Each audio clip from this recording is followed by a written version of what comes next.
Let's kick this off with a man who had the absolute worst luck in rock history. Jake E. Lee stepped into Ozzy Osbourne's band after Randy Rhoads died, which is already a nightmare gig by any measure, and proceeded to write some of the tightest, most ferocious riffs of the entire decade. Bark at the Moon, The Ultimate Sin. This is diamond-hard guitar playing that held up under serious scrutiny. But here's the thing. When you follow Randy Rhoads, you're essentially invisible no matter what you do. And when Ozzy replaced him with Zakk Wylde, Jake became a footnote sandwiched between two legends who got all the glory.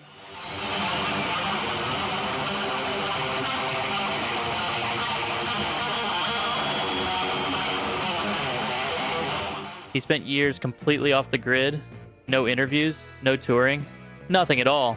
When he finally resurfaced with Badlands, fans who actually knew his playing were thrilled. Everyone else had already forgotten he existed. The man deserved so much better than history gave him.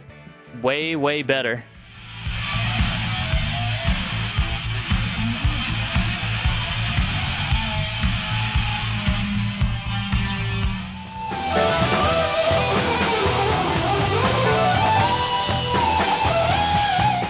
Here's a rock injustice that still makes people genuinely angry if you bring it up at the right pub.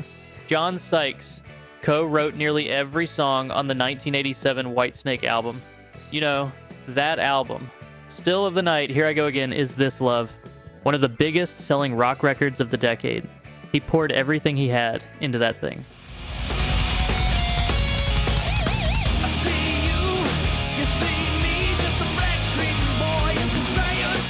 And then David Coverdale sacked him before the tour even started, replaced him with two other guitarists, and sent him home without a word. So Sykes got zero credit, zero visibility, and zero chance to perform the songs he'd actually written in front of millions of people buying the record. He later did Blue Murder, which is genuinely excellent work. And the guitar community noticed, but the mainstream never caught up. If you've somehow never heard John Sykes play, close this video right now and go fix that. Seriously, we'll wait. The man completely earned it.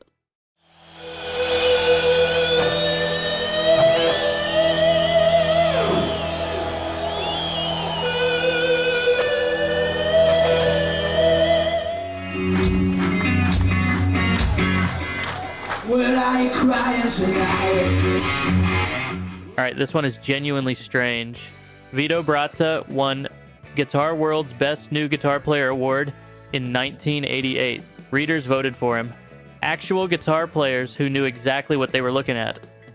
White Lion was selling records. Wait and When the Children Cry were getting real radio play, and Bratta was right there, poised to break through properly.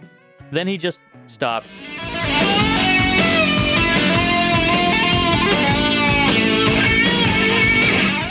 Personal reasons, a hand injury, and the slow implosion of the band combined into a complete and total disappearance. No farewell tour, no solo album, nothing at all. He basically walked away from music entirely and has stayed away ever since. That's decades of silence from someone who, in his brief window, was considered genuinely elite by people who knew the instrument. Guitar World readers don't hand out awards to journeymen. There's a whole parallel universe where Vito Bratta becomes a household name. In this one, most people under 40 have never even heard of him.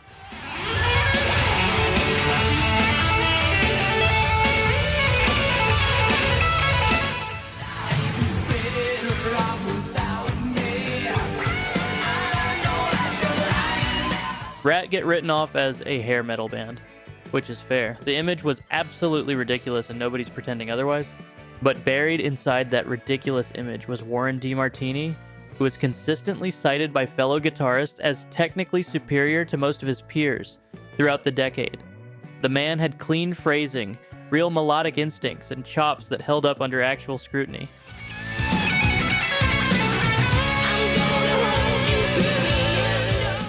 Guys like Eddie Van Halen and Joe Perry reportedly had genuine respect for DeMartini that never really translated into public recognition. The problem was simple.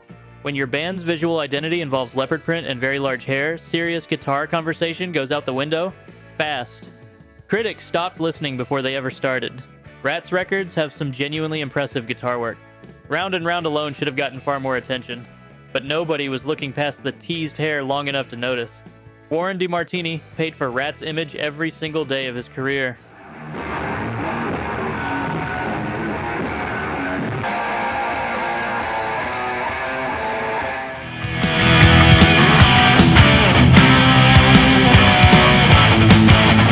Here's a name that will get knowing nods from guitar nerds and complete blank stares from almost everyone else. And that is a genuine crime. Reb Beach has been quietly shredding in the background of rock history for decades. Winger, Whitesnake, Dokken, and also solo records. The man can do everything, from crunchy riff writing to searing lead work, and his tone is legitimately iconic, if you know what you're listening for.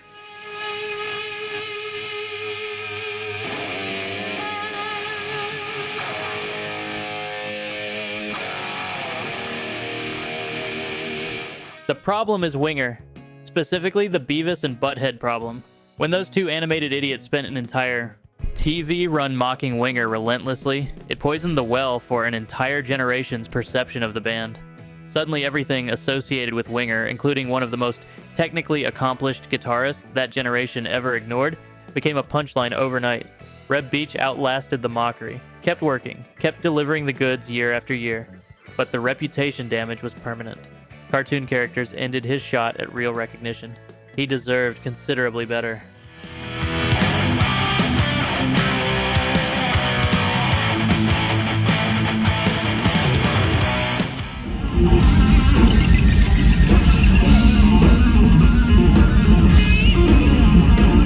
George Lynch is one of those guitarists who gets maximum respect inside guitar circles, and almost zero recognition from anyone outside them. Dokken were a legitimate band. Tooth and Nail, Dream Warriors, Into the Fire. Real songs, real production, real commercial presence across the whole decade. And Lynch was technically celebrated in every guitar magazine that covered the era, consistently and without question. But Dokken could never quite escape the tier just below the top.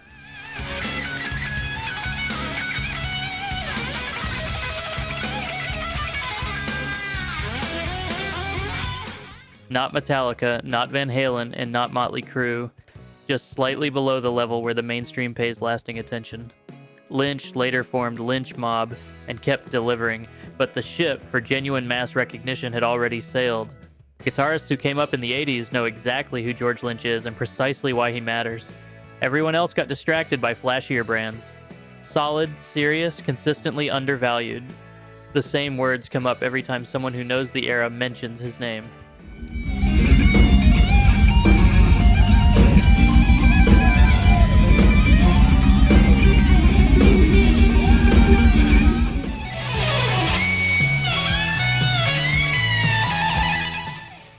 Oh, this one. Vinnie Vincent is one of the most genuinely bizarre guitar stories in all of rock history, and that is a competitive category. He came into Kiss right when they needed a jolt of energy, wrote some of the strongest material on Creatures of the Night and Lick It Up, and then promptly got fired for being completely impossible to work with. His post-Kiss output with the Vinnie Vincent Invasion built a serious cult reputation for shred excess that was almost physics-defying. The man played fast in ways that made other fast guitarists quietly uncomfortable.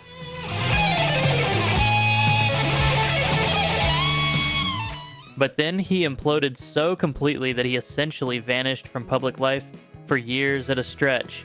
Legal disputes, more legal disputes, a brief, chaotic reappearance, and then more disappearing. There's genuine talent buried inside all that chaos. Serious, remarkable, undeniable talent. But it got swallowed whole by the personality surrounding it. One of the great what-ifs in 80s guitar.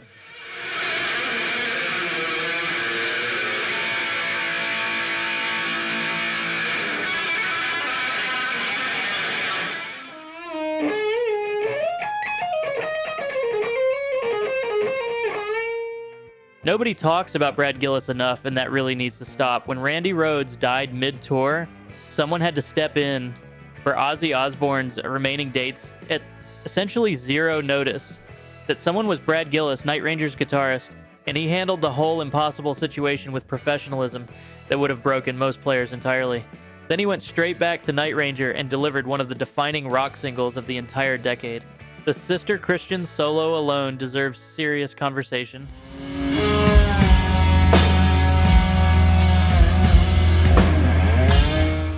clean, melodic, perfectly placed, not flash for the sake of flash, but actual songwriting happening on the guitar.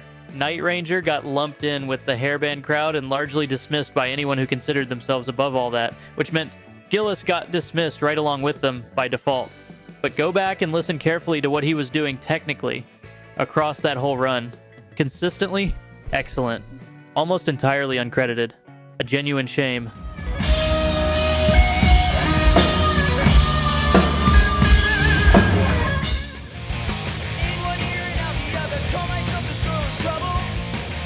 Right, here's a genuinely controversial one, and I'm ready for the pushback. CC DeVille gets mocked constantly. The tone, the chaotic live performances, the infamous MTV Video Music Awards incident in 1991 that remains genuinely painful to watch. But here's what people consistently miss. Poison Records work partly because of exactly what CC brings to them.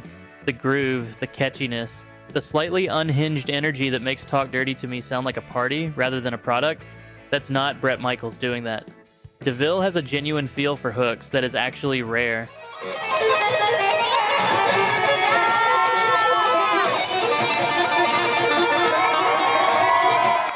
It's not pristine technique, it's something much harder to teach.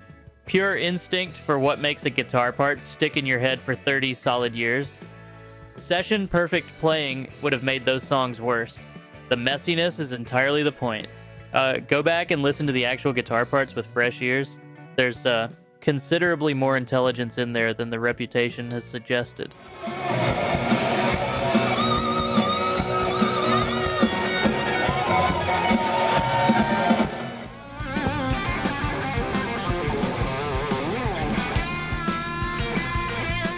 And finally, John Norum. The man played the guitar track on the Final Countdown. You know the Final Countdown. Everyone within 3 miles of a sports arena knows the Final Countdown, but almost nobody knows John Norum's name because that keyboard riff ate the entire song alive and left nothing recognizable for anyone else. Norum was actually a serious hard rock guitarist. He left Europe before they ever hit big because he wanted heavier music and wasn't interested in the synth direction, meaning he walked away from the biggest commercial moment of his entire career on pure principle.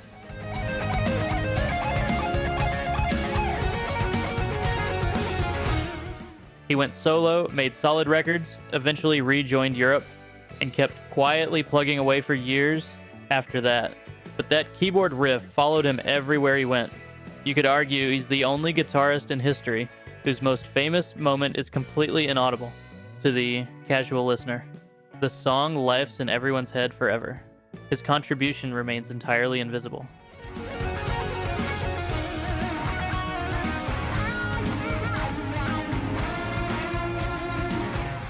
Ten guitarists, one brutally overlooked decade.